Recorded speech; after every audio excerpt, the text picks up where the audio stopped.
जय श्री राम। राम सिया राम जय जय राम। राम सिया राम जय जय राम। जय श्री राम।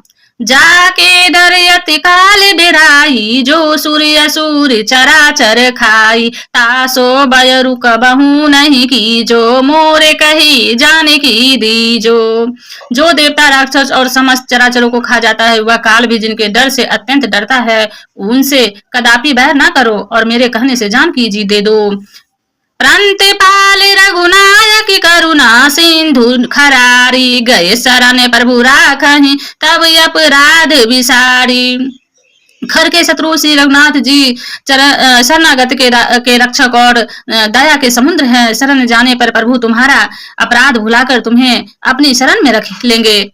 राम चरण पंकज उर धरहूँ, लंका अचल राजू तुम करहूँ। ऋषि पुलसित जसु विमल मयंका, ते ही शशि महु जानी हो कलंका। तुम श्री राम जी के चरण कमलों में को हृदय में धारण करो और लंका का अचल राज करो। ऋषि कुल सत्य जी का यह यश निर्मल चंद्रमा के समान है, उस चंद्रमा में तुम कलंक न बनो। राम नाम बिनु गिरा न सोहा, देखु बिचारी त्यागी मद मोहा। बसन हीने नहीं सोही सुराड़ी, सब भूषण भूषित बर नारी। राम नाम के बिना वाणी शोभा नहीं पाती। मद मोह को छोड़कर विचार कर देखो, हे देवताओं के शत्रु, सब गहनों से सजी हुई सुंदरी स्त्री भी कपड़ों के बिना शोभा नहीं पाती। राम विमुख संपत्ति प्रभुताई, जाई रही पाई बिनु पाई। सजल मूल जिन्हि सरिताही, नाही बरसी गए पुनि तबहि सुखाही। राम विमुख पुरुष की संपत्ति और प्रभुता रही हुई भी चली जाती है और उसका पाना न पाने के समान है। जिन नदियों के मूल में कोई जल स्रोत नहीं है, अर्थात जिन्हें केवल बरसात का ही आसरा है, वे वर्षा बीत जाने पर फिर तुरंत ही सूख जाती है। सुनु दस कंठ कहूँ पन रोपी, विमुख राम त्राता नहीं कोपी। शंकर सहस विष्णु अज तूही, सकहि न राखी राम कर द्रोही। हे रावण सुनो, मैं प्रतिज्ञा करके कहता हूँ कि राम विमुख की रक्षा करने वाला कोई भी नहीं है। हजारों शंकर विष्णु और ब्रह्मा भी श्री राम जी के साथ द्रोह करने वाले तुमको नहीं बचा सकते।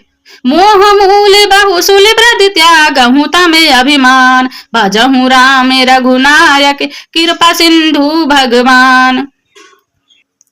मोह ही जिसका मूल है, ऐसे अज्ञान जनित बहुत पीड़ा देने वाले तम रूप अभिमान को त्याग कर दो और रघुकुल के स्वामी कृपा के समुद्र भगवान श्री रामचंद्र जी का भजन करो। यद्यपि कहीं कपि अति हित वाणी, भक्ति विवेक बिरती न श्यानी। बोला बिहसी महाअभिमानी, मिला मही कपि गुर बड़े ज्ञानी।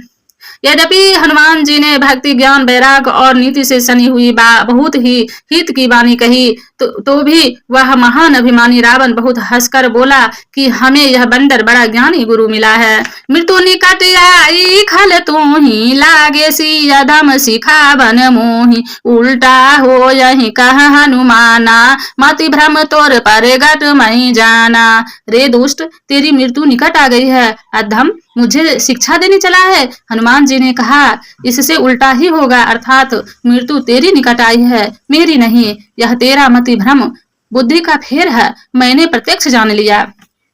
सुनी कपि बचन बहुत खिसियाना, बेगी न हरहूँ मुड़ करे प्राणा। सुनत निशाचर मारन धाये, सचिव सहित विभीषण आए। हनुमान जी के वचन सुनकर वह बहुत ही कुपित हो गया और बोला, अरे इस मूर्ख का प्राण शीघ्र ही क्यों नहीं हर लेते। सुनते ही राक्षस उन्हें मारने दौड़े। उसी समय मंत्रियों के साथ विभीषण जी वहां आ पहुंचे। नाई शिशिकर विनय बहुता, नीति विरोध न मारई दूता। आने दंड कछु करई गुसाई, सब ही कहा ये मंत्र भल भाई। उन्होंने फिर सिर नवाकर और बहुत विनय करके रावण से कहा कि दूत को मारना नहीं चाहिए, यह नीति के विरुद्ध है। हे गोसाई, कोई दूसरा दंड दिया जाए। सबने कहा, भाई यह सलाह उत्तम है। सुनत बिहसी बोला दस कंधर, अंग भंग करी बैठाई बंदर। यह सुनते ही रावण हंसकर बोला, अच्छा तो बंदर को अंग भंग करके भेज दिया जाए। कवि के ममता पूछ पर सब ही कहूँ समुझाई, तेल बोरी पट बांधी पुनि पावक देहु लगाई। मैं सबको समझाकर कहता हूँ कि बंदर की ममता पूछ पर होती है, अतः तेल में कपड़ा डुबोकर उसे उसकी पूछ में बांधकर फिर आग लगा दो। पूछ ही ने बानर तह जायहि, तब सठ निज नाथ ही ले आई। जिन्हीं के किन्हीं से बहुत बड़ाई, देखऊं मैं तिन्हीं के प्रभुताई। जब बिना पूछ यह बंदर वहां अपने स्वामी के पास जाएगा, तब यह मूर्ख अपने मालिकों को साथ ले आएगा, जिनकी इसने बहुत बड़ाई की है। मैं जरा उनकी प्रभुता तो देखूं। बचन सुनत कपि माने मुस्काना, भई सहाय सारद मई जाना।